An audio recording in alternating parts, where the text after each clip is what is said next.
फौज सजाने लगा और सब सेना को लेकर के सुबह ही सुबह जैसे ही पूरब में भगवान भास्कर ने आंखें खोली तो मेघनाथ चला। और जब मेघनाथ चला है तो मेघनाथ की पत्नी का नाम था सुलोचना, तो बड़ी ही पतिव्रता स्त्री थी। और जब मेघनाथ चला है कि जिस समय नारी ने विदा किया पति को जयमाल पिन्हा करके,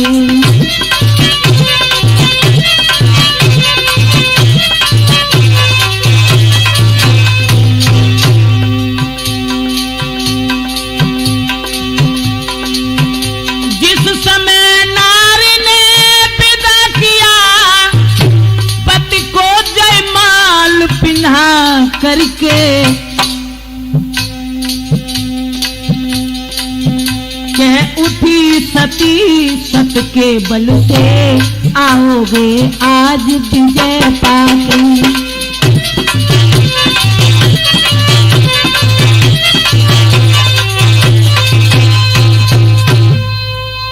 सुलोचना ने अपने पति को जब विदा किया है तो गर्दन में जयमाला डाली और जयमाला डाल करके आज वो सती अपने सतीत्व के बल से कहने लगी, श्रीमन जाओ आज तुम युद्ध क्षेत्र में विजय प्राप्त करके आओगे।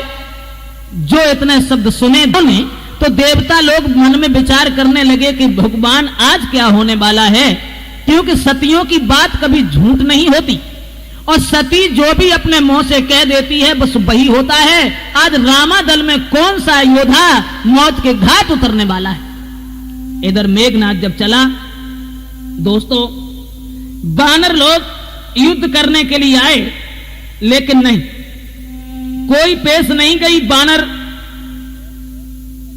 भगवान श्री राम के पास भाग भाग के पहुंचे।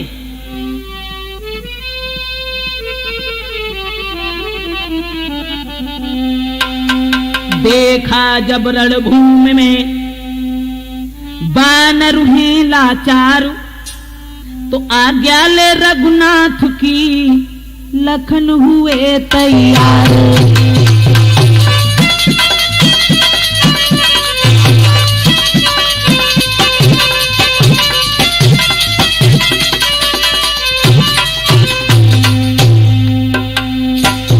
शेषावतारी लक्ष्मण जी तैयार हुए दोस्तों, और लक्ष्मण जी तैयार होकर के भगवान श्री राम की आज्ञा लेकर के जब इंद्रजीत के सामने पहुंचे, मेघनाथ कहने लगा सम्मुख निहारी,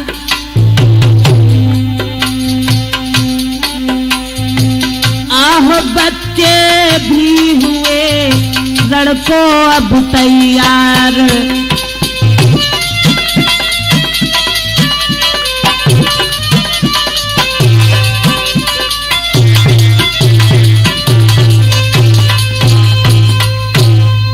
मेघनाथ कहने लगा बच्चे भी युद्ध करना जानते हैं, अरे तू जरा सा बालक और हम जैसे इंद्रजीत के सामने युद्ध करने इच्छा लेके आया, चला जा यहां से, तेरी मां तेरे बगैर रो रो करके खत्म हो जाएगी। तो लक्ष्मण जी कहने लगे, ओरे मेघनाथ घमंड नहीं करना चाहिए, ये युद्ध स्थल है वीरों का। मेघनाथ बोला, ये युद्ध स्थल है वीरों का, खिलवाड़ नहीं है बच्चों का। धारे हैं यहाँ कृपाणों की, बाजार नहीं मिष्ठानों का।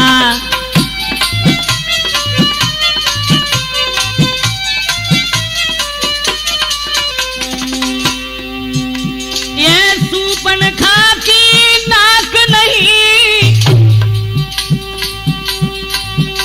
पीछान वाली बानर का है।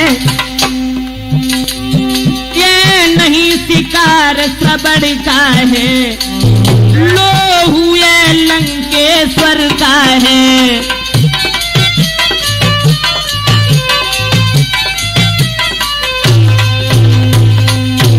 जवाब दिया है उस मेघनाथ ने कि जिन दांतों का सूखा दूध न हो, दुख होता उन्हें तोड़ने में, इसलिए लौट जाओ घर को, खुश है धन्नाद छोड़ने में। अरे जरा से बालक तुम्हारे दूध के दांत जो नहीं उखड़े उन्हें तोड़ने में दख होता है, इसलिए तुम यहां से छोड़ करके रण क्षेत्र को और लौट के भाग जाओ। तो लखन लाल कहने लगे बाह बकैया बाह,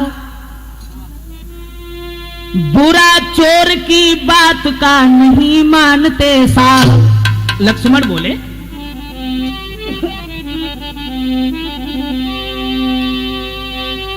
कि लंका पर कुल की कमान इसका आकर आज कड़की है, और ऋषियों के यज्ञ की अज ज्वाला बदला लेने को भड़की है, बदला लेने को भड़की है।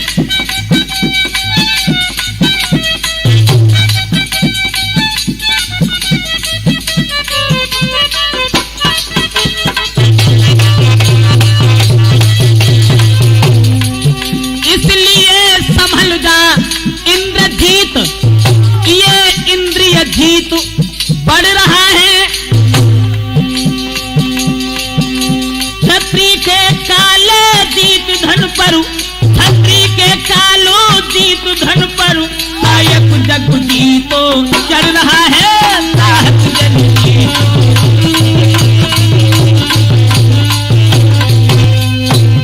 जवाब दिया है ओरे इंद्रजीत, तेरे सामने ये इंद्रिय जीत आ रहा है जिसने इंद्रियों को भी जीत रखा है, इसलिए तू पीछे लौट जा। और जवाब दिया कि गर्भ है बुरा अरे घन,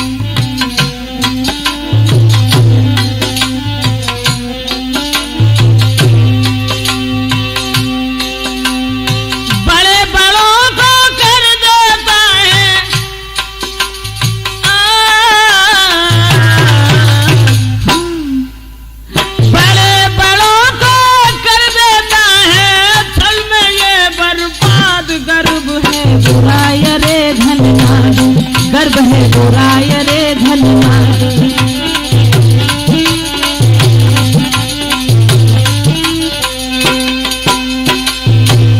दोस्तों, जो इतने शब्द सुने हैं उसी समय लाल के बैन सुने, हुआ इंद्रजीत लाल। आपस में अब भिड़ गए दोनों वीर विशाल। जिस समय युद्ध हुआ उसी समय धनबा पर धनबा खड़क उठे, धनुबा पर धनुबा खड़क उठे, बाणों पर बाण बोल उठे। वीरों का बांका युद्ध देख पृथ्वी पाताल डोल उठे।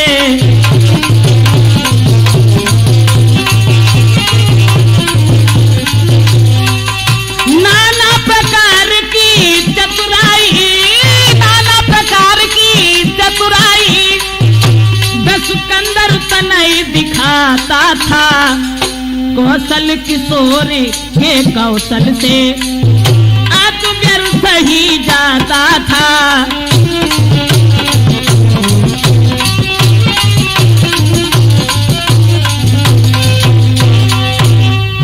सब भांति युद्ध करी इंद्रजीत, सब भांति युद्ध करी इंद्रजीत, सब हारा सासहीन हुआ,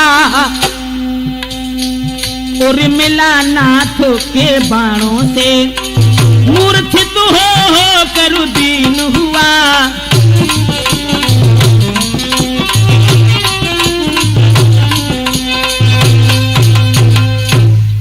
युद्ध लगातार चलता रहा दोस्तों, लेकिन किसी तरीका से जब मेघनाथ की कोई पेश नहीं गई जति लक्ष्मण जी के सामने, अब उसके पास कोई चतुराई नहीं रही, तो सोचने लगा अब क्या करें। शेष रहा था पास में उसके शक्ति प्रहार, वही लेकर उछल कर बोला यूं ललकार। मेघनाथ बोला अब तक मैं खेल खिलाता था, अब खा जाने की बारी है, खा जाने की बारी है।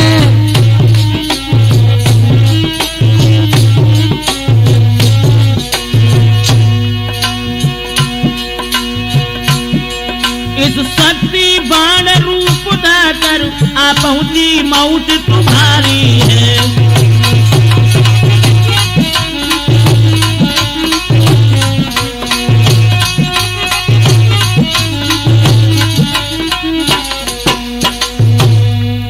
इसका मारा बेसुध होता दिन उगते जमाता है, दिन उगते प्राण गमाता है।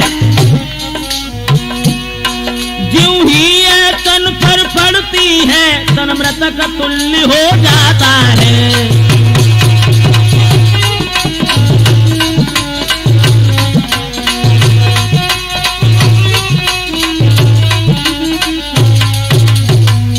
जवाब दिया है कि ये शक्ति का प्रहार जो हम तुम्हारे ऊपर करने जा रहे हैं, ये शक्ति शरीर पर लगने से ही शरीर मरे के समान हो जाता है और वो अभी नहीं मरेगा। जिस समय सूर्य उदय होंगे, भगवान भास्कर की किरणें पृथ्वी पर आएंगी, उससे पहले ही उसकी मृत्यु हो जाएगी। जो इतने शब्द सुने शेषा अवतारी लक्ष्मण ने तो हंसने लगे। दोस्तों, हंसकर लक्ष्मण ने कहा, इस मद पर धिक्कार, बाण गए मुगदर गया गई बार। जवाब दिया, तेरी शक्ति मुझे स्वीकार है। दोस्तों,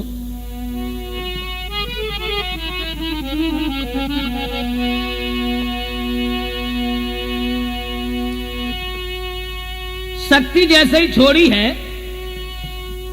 शेषा अवतारी लक्ष्मण जी ज्यों के त्यों खड़े रहे और शक्ति का प्रहार जिस समय जति लक्ष्मण के शरीर पर पड़ा, समर भूमि में जब गिरे होकर लखन उदासु, हर्षनाद करवा गया मेघनाथ तब पास। शक्ति लक्ष्मण के जब लगी है तो लक्ष्मण जी जमीन पर बेहोश होकर के गिर गए। अब मेघनाथ ने यह विचार किया कि हम इस बालक को उठा करके अपने पिताजी के पास ले जाएं, अपनी पहली लड़ाई का फल जाकर के अपने पिताजी को दिखाएं। लेकिन भक्तों, लक्ष्मण के ऊपर शक्ति चलाना यह मामूली बात थी, लेकिन जति लक्ष्मण को उठा करके लंका में ले जाना कोई तितली के पंख तोड़ना नहीं था। बहुत ताकत लगाई, लेकिन मेघनाथ से लक्ष्मण जी किसी तरीके से उठे नहीं। तो मेघनाथ हताश होकर के वापस हुआ। क्या देखा कि एक जरा सा बानर आया, वो जय श्री राम कह करके और लक्ष्मण जी को उठा करके रामा दल की तरफ चला। सभी लोग समझ गए कि कोई नहीं था, वीर बजरंग बली थे।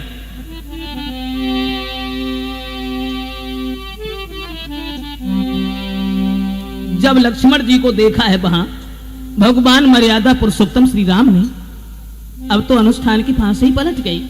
दोस्तों, गिरे लखन की देह पर व्याकुल हो श्री राम, बानर मंडल में मचा उसी समय कोहराम।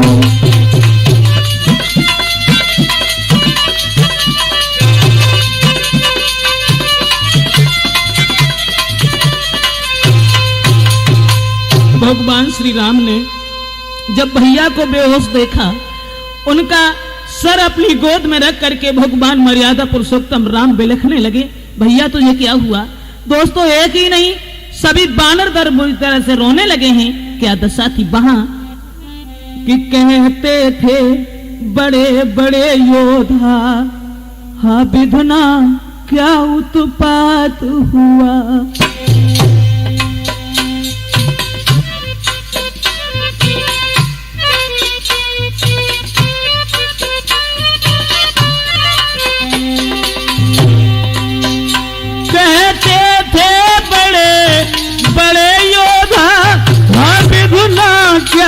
उत्पात हुआ,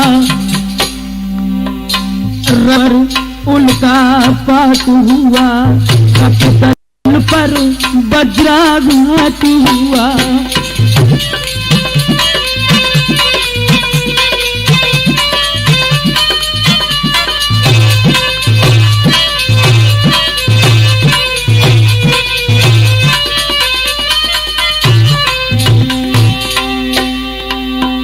भगवान श्री राम अपने भैया के मुंह पर मुंह रख करके बुरी तरह से बिलख रहे हैं।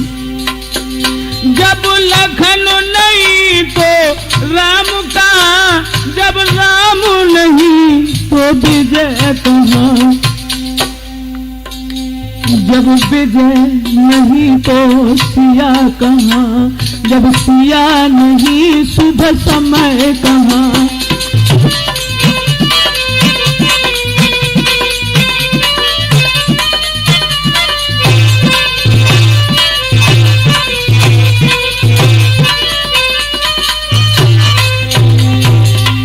वीर मन में सोच रहे हैं क्या हुआ। संसार कहेगा बानरों ने वन में बैठाए रघुवंशी, बन रे तो बन को भर गए, सब कुछ खो आए रघुवंशी।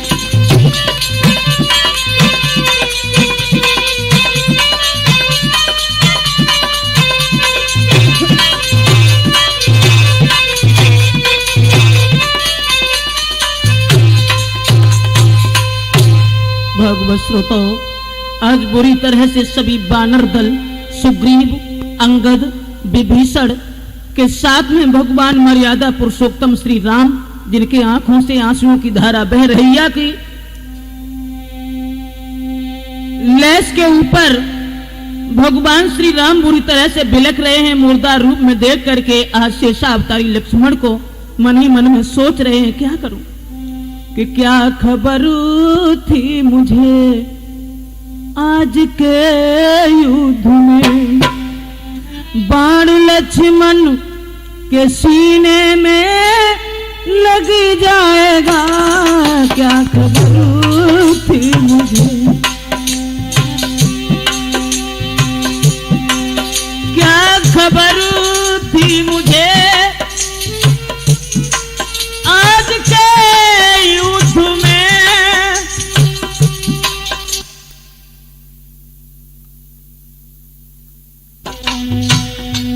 क्या खबर थी मुझे आज के युद्ध में, के सीने में लग जाएगा, क्या खबर थी मुझे।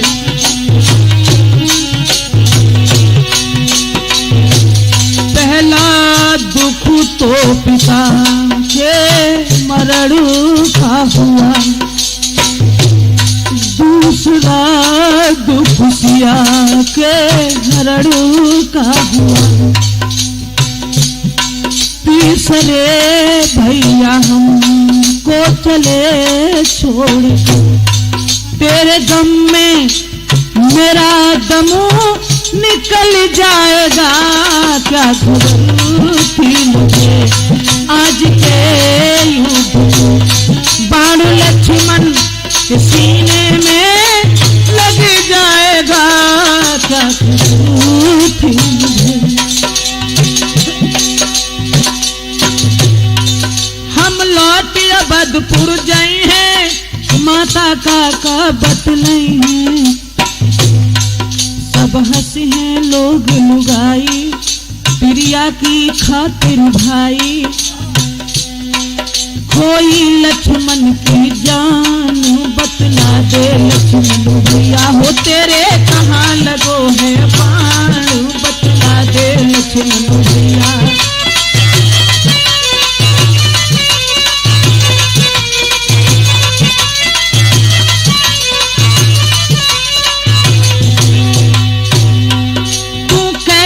सोई रहा है तेरा भैया रोई रहा है,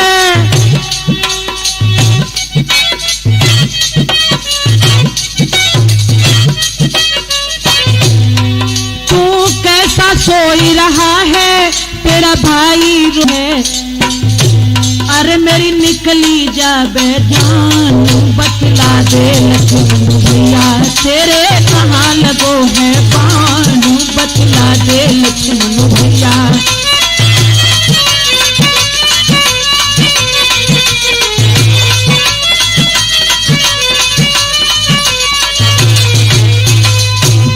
भगवान श्री राम बुरी तरह से बिलख रहे हैं। उसी समय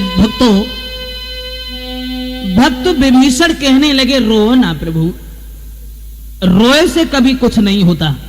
कहा विभीषण ने तभी रोको हाहाकार, अंत समय तक भी चतुर करते हैं उपचार। घबराओ नहीं श्रीमन, एक काम करो, लंका में एक वैद्य है और उस वैद्य को बुलवा लो। वो सुखैन वैद्य अगर तो लक्ष्मण जी का बाल बांका नहीं होगा और लक्ष्मण जी पुनः जिंदा हो जाएंगे। अब श्रीमन बात इस बात की है कि लंका में उस वैद्य को बुलाने कौन जाए? वैद्य को बुला करके वो ला सकता है जो लंका के कोने कोने में घूमा हुआ है। प्रभु मैं तो चला जाऊं, लेकिन एक शंका है कि मेरा जाना तो ठीक नहीं, जाकर आने में दुविधा है।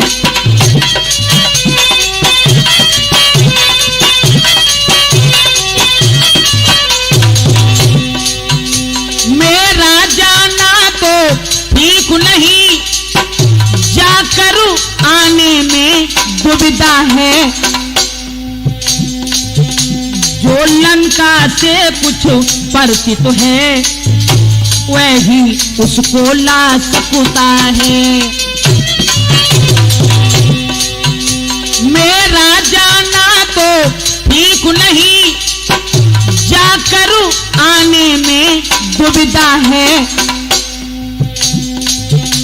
जो लंका से कुछ परिचित है वही उसको ला सकता है।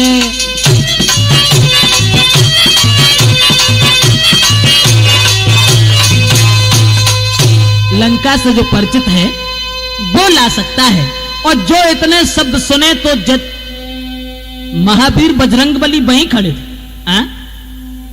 मैं लाता हूं इस तरह बोल उठे हनुमान, तभी विभीषण ने दिया सारा पता निशान। अब जब चले हैं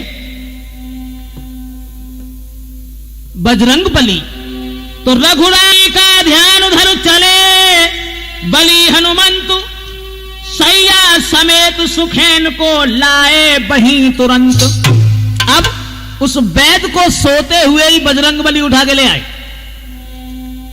वैद्य ने नहीं जाना कि हम कहां पहुंच गए, तो जागा सुखैन रामा दल में, देखा सम्मुख रघुराई है।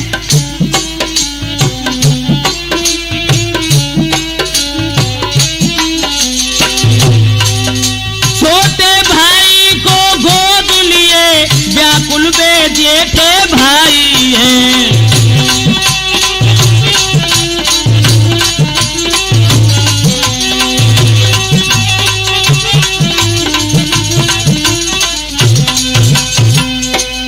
अब तो देखा है कि भगवान श्री राम बिलख रहे हैं। उसी समय मर्यादा पुरुषोत्तम राम ने विनती की है कि भैया आज कोई उपाय करो जिससे हमारा भैया जैसा था वैसा ही हो जाए।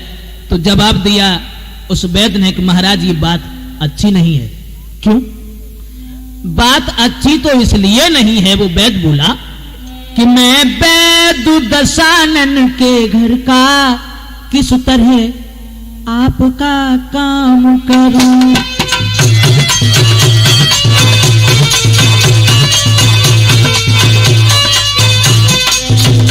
अनुचित होगा यदि बैरी को लंकापति के आराम करूं।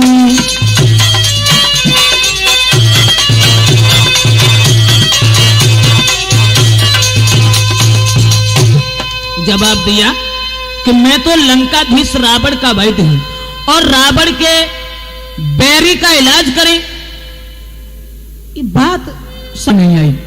तो भगवान राम बोले, हे वैद्यराज मेरी बात सुनो। अगर तुम धर्म की बात कर रहे हो तो जिस धर्म हेतु निर्राज्य गया श्री पितृदेव का मरण हुआ, जिस धर्म हेतु प्रिय भरत छुटा सीता प्यारी का हरण हुआ, उस धर्म हेतु लक्ष्मण भी यदि मरता है तो मर जाए। आबाद यही होगी अपनी, हाँ धर्म नहीं जाने पाए। और भगवान मर्यादा पुरुषोत्तम श्री राम के ऐसे शब्द सुनने के बाद में सुखेन वैद्य ने जवाब दिया है, माफ करना भगवान, मैं केवल आपकी परीक्षा ले रहा था और हकीकत में आपके बारे में जैसा कुछ मैंने सुना था आपके वैसे ही विचार निकले। मैं तो तुम्हारे दर्शन करके कृतकृत हो गया श्रीमन। हाँ, इतना जरूर है, लक्ष्मण जी के विषय में जो आशा है, लक्ष्मण जी जिंदा तो हो जाएंगे, चोट तो बहुत भारी है, लेकिन हां उपाय है। द्रोणागिर पर्वत जो है, उस पर्वत पर संजीवनी बूटी है और वो संजीवनी बूटी आ जाए, ज्यादा देर न लगे, वक्त भी बहुत कम है, संजीवनी भी बहुत दूर है, सूर्य निकलने से पहले वो संजीवनी बूटी यहां आ जाए, जिसके घोंट को पिलाने से तुम्हारे भैया पुनः जीवन को धारण करेंगे। उसी समय जो ऐसे शब्द सुने, एकदम से हनुमंत लाल बीच में कूद पड़े और कहने लगे, भगवान कि ला सकता है दास यह प्रभु पद की है आन, आ कूदे तत्क्षण बही यह कहते।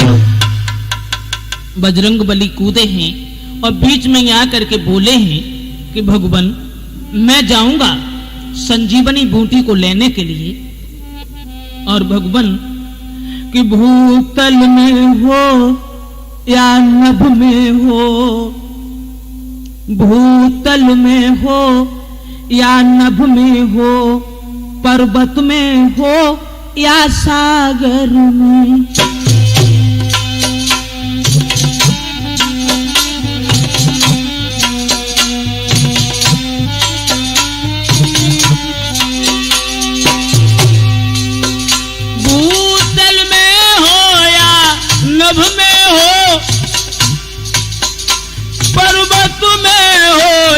सागर में लाएगा दासु अभी उसको, चाहे ब्रह्मा के घर में।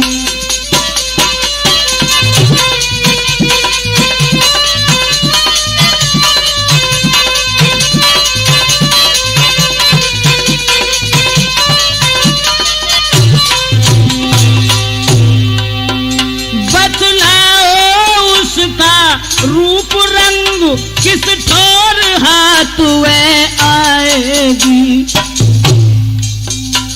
रघुराई अगर सहाय है तो रात रहे ही आएगी।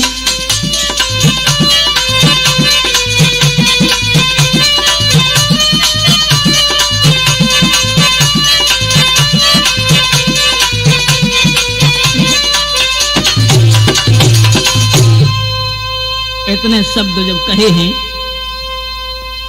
उसी समय भक्तों भगवान श्री राम का ध्यान जब किया है तो वैद्य ने जवाब दिया, देखो चले जाओ उस पहाड़ के ऊपर, और संजीवनी उसे कहते हैं जो ज्वाला की तरह से चमकती है। बलि जब चले हैं वहां से,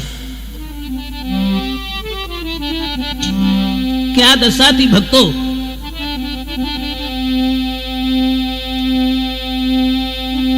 कल्पना देरु कर जाती है, पर देर न की है जंगी ने।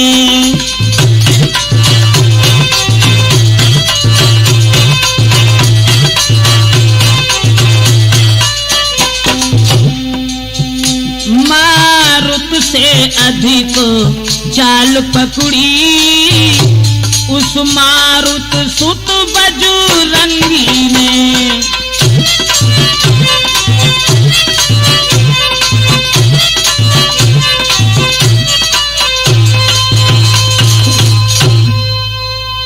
जब पवन पुत्र बजरंगबली हवा से भी तेज चले हैं उस संजीवनी बूटी को लेने के लिए, भक्तों इधर रावण ने कालनेम नाम के राक्षस को भेजा, तो काल नेम ने यह विचार किया था कि ज्यादा समय हम रास्ता में लगा दें तो बूटी नहीं आ पाएगी, और जब बूटी नहीं आ पाएगी तो लक्ष्मण जी जिंदा नहीं होंगे, और लक्ष्मण जब जिंदा नहीं होंगे तो भगवान श्री राम भैया के बिरह में खत्म हो जाएंगे, तो भला मेरे महाराज का कभी बाल बांका कोई नहीं कर सकता। काल नेम से जब युद्ध हुआ, बजरंग बली ने भगवान श्री राम का ध्यान करके काल नेम को पछाड़ दिया। मारने के बाद जब चले और सूर्यदेव से कहा बजरंग बली ने कि हे सूर्य ध्यान रखना इतना, संकट आज सूर्य बंसु पर है।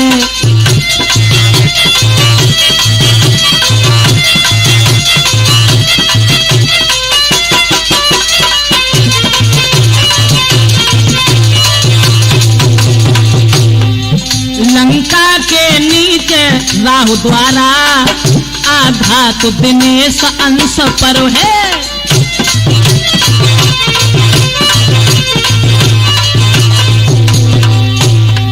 इसलिए छुपे रहना तब तक जब तक मैं जड़ी न पहुंचा दूं। इसलिए छुपे रहना तब तक जब तक न जड़ी पहुंचा दूं मैं।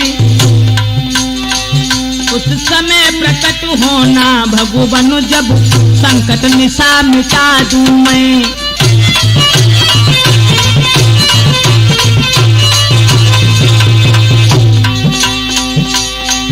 अन्यथा क्षमा करना बिन करूं, अंजनी तनय से पाला है। बचपन से जान रहे हो तुम, हनुमत कितना मतवाला है।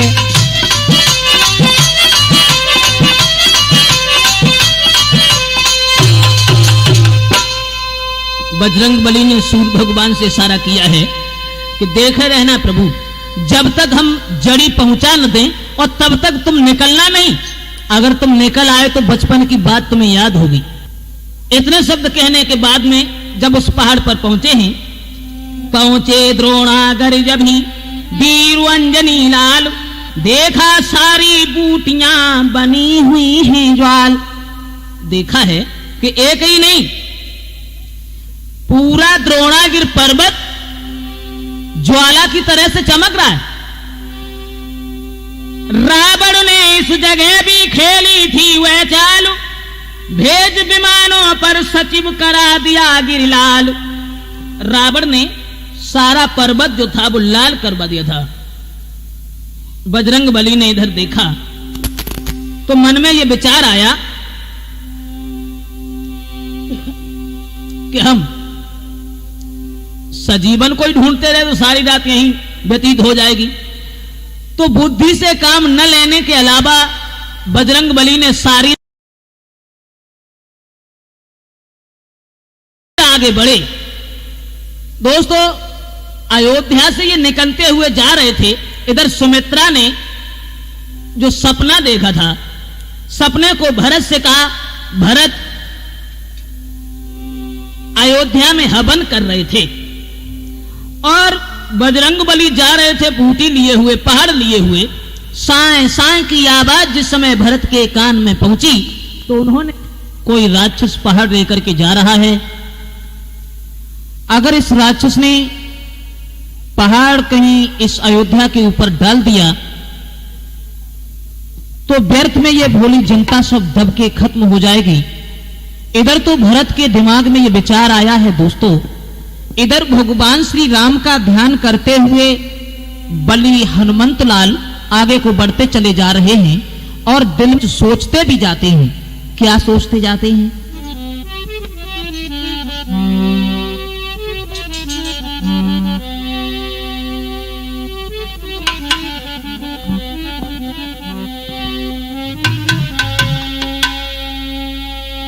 कि मन में सोचा अब लक्ष्मण भी जीवित हो जाएंगे पल में।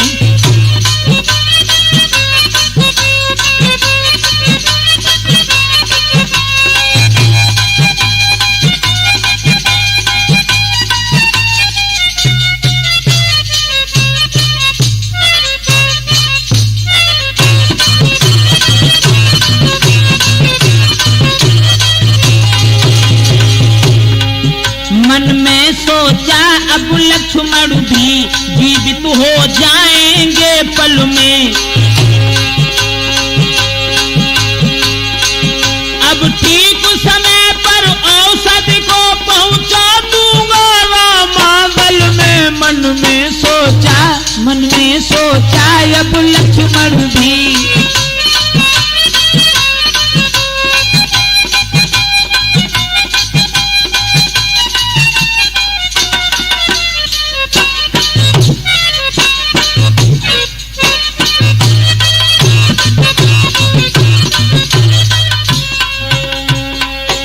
इधर तो सोचा है कि हम समय पर इस जड़ी को ले जा करके पहुंचा देंगे, और भरत ने तीर छोड़ दिया। वो बाण जाकर के जिस समय लगा है हनुमान की, तो बजरंगबली जमीन पर आ गए। हाथ उनका ऊपर ही रहा, पहाड़ को नीचे नहीं आने दिया। और हा राम की धुन जिस समय मुंह से निकलने लगी, एकदम से भरत के दिमाग में यह झटका लगा कि मैंने राम के भक्त को ही मार डाला। ये सब कौन है? ये पहाड़ का क्या है? ये समझ में नहीं आता। भगवान का भक्त कौन है? आगे बढ़े।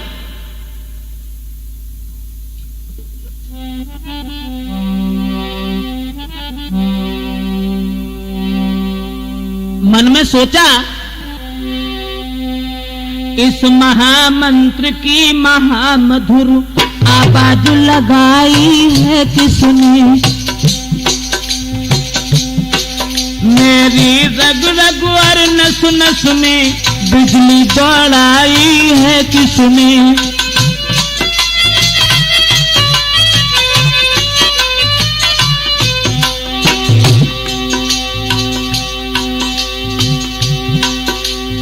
बोल बोल बोलने वाले फिर से ही वो बोल, फिर भर दे इस बोल से मेरे मन का डोल।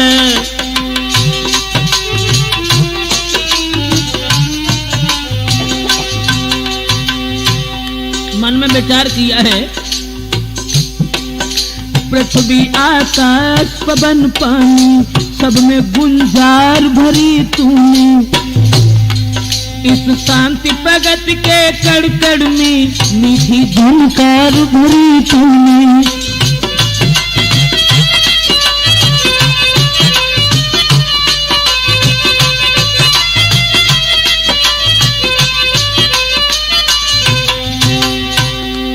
इसलिए तू ही कुछ अपने हिस्से से दीवाने को, अब तू भी मैं भी गाऊंगे इस मीठे मीठे गाने को।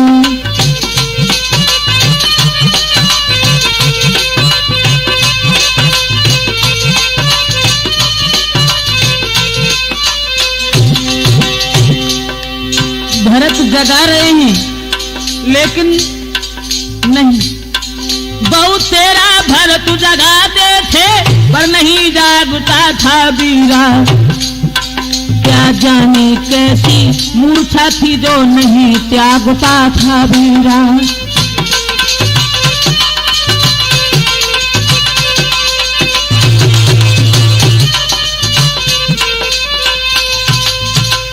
भरत हनुमान को जगा रहे हैं, लेकिन वीर बजरंगबली उठ नहीं रहे हैं। उसी समय भक्तों काफी समय जब भगवान श्री राम का ध्यान करके भरतलाल ने, और जब राम की कसम खवाई है, तो उसी समय वीर हनुमंतलाल उठ खड़े हुए। आंखें जब खोली हैं तो देखा कि सामने भरत खड़े हैं। भगवान श्री राम की उनहार वैसा ही भेष, वैसी सूरत को निहार करके काफी समय तक उनके चेहरा की तरफ देखते रहे, और सारी कथा संक्षेप में ही उन्होंने सब रामादल की समझा दी। भक्तों, रामादल की कथा सुनकर के और लक्ष्मण को मूर्छा अवस्था में सुनकर के आज रोने लगे भरत, और कहने लगे, हे परमात्मा, तूने मेरे साथ अच्छा नहीं किया कि बड़ भागी है लक्ष्मण भैया, जो रहता है उन चरणों में ही अब तो दिया, अब मरता है उन चरणों में। लेकिन हे विधाता, हे विधुना यही करुणा था तो क्यों पुजाया था तूने, क्या इसी मृतक से जीवन को जग में जन्माया था तूने।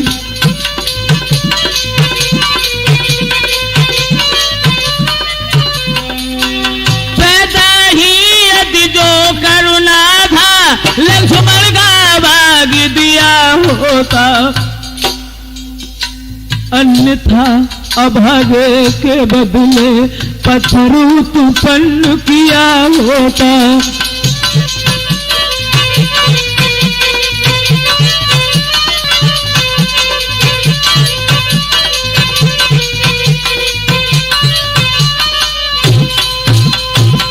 भरत के आंखों से जब आंसुओं की धारा बह निकली, वीर अंजनी लाल ने जवाब दिया, रो ना, अब मुझे वहां तक पहुंचना बहुत आवश्यक है।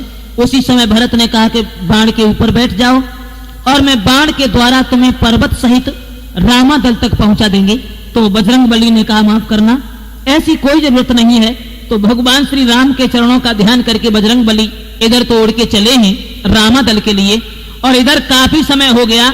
लौट करके जब बजरंगबली नहीं आए, देर हुई अब तक नहीं आया हनुमत वीर, हाय विधाता किस तरह हृदय धरय अब धीर। लक्ष्मण भैया को गोद में लेकर के श्री राम बुरी तरह से बिलख रहे हैं, हे भैया लक्ष्मण, कि मैं बिना तुम्हारे हे भैया किस तरह बदपुर जाऊंगा। माँ पूछेगी जब लखन कहाँ, क्या कर समझाऊंगा।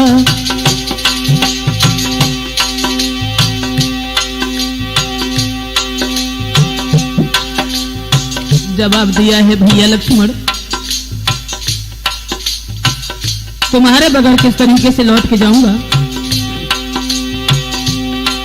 तो बतलाओ लक्ष्मण भैया, कैसे न जलेगा जगत वहां, बच सकते हैं क्या लपटों से अरे शत्रुघ्न और वे भरत वहां।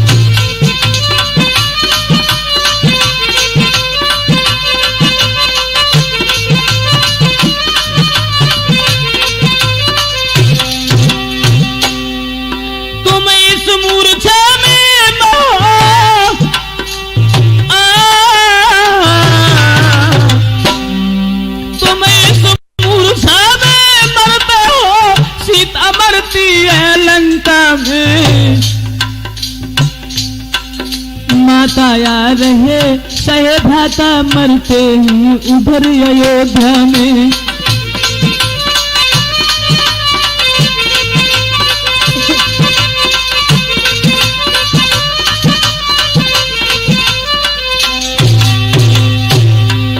इतनों को अगर मारना है, इतनों को अगर मारना है तो अपने प्राण तजो भैया, इतनों को अगर मारना है तो अपने प्राण तजो भैया, अन्यथा सबों के जीवन हित जल्दी से जूठो भैया।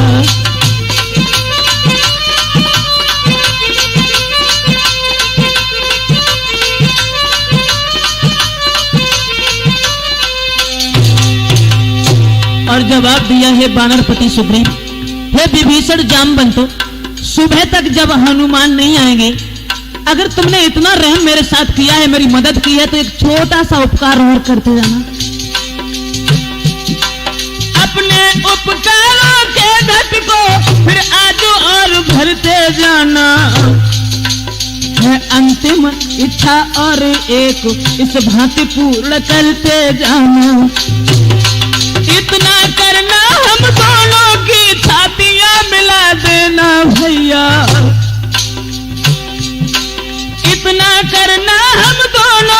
छातियां मिला देना भैया, एक ही वस्त्र में नो को कसकर लिपटा देना भैया।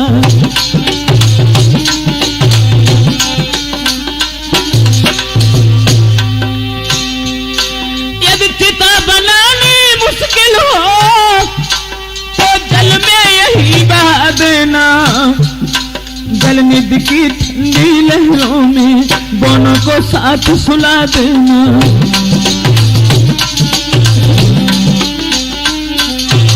दोनों के रुधिरों से इतना लिख देना सागर के तट पर, दोनों के रुधिरों से इतना लिख देना सागर के तट पर। भाई भाई की यादगार है इसी सागर के मरघट पर।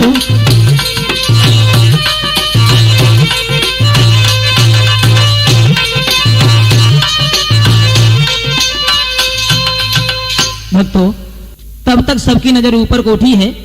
हनुमान जिस समय पहाड़ लेकर के आए हैं, संजीवनी ढूंढ करके सुखेन वैद्य ने और लक्ष्मण के मुख में डाली है।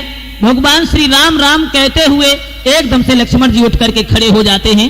बोलिए हनुमंत लाल की, राघवेंद्र भगवान की।